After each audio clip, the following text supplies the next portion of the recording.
Ang pinakamatinding ginawa ng mga kumpanyang may kinalaman sa Pogo ay ang okupahin ang mga lupa na dapat sana ipinagtatamnan ng ating mga magsasaka. Yan ay nangyari lamang dahil sa ating bulok na sistema.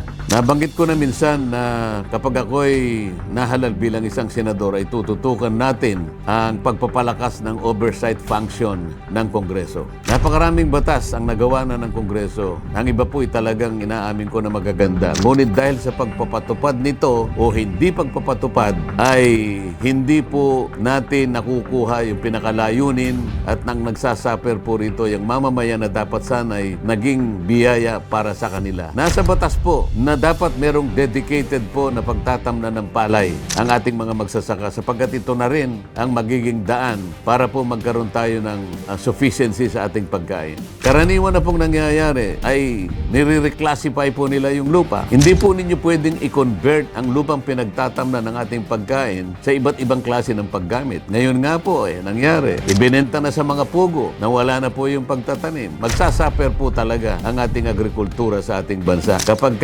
ganito po at wala nang nagbabantay sa pagpapatupad ng batas, lalong-lalo na po yung mga batas na para sa pangsakahan.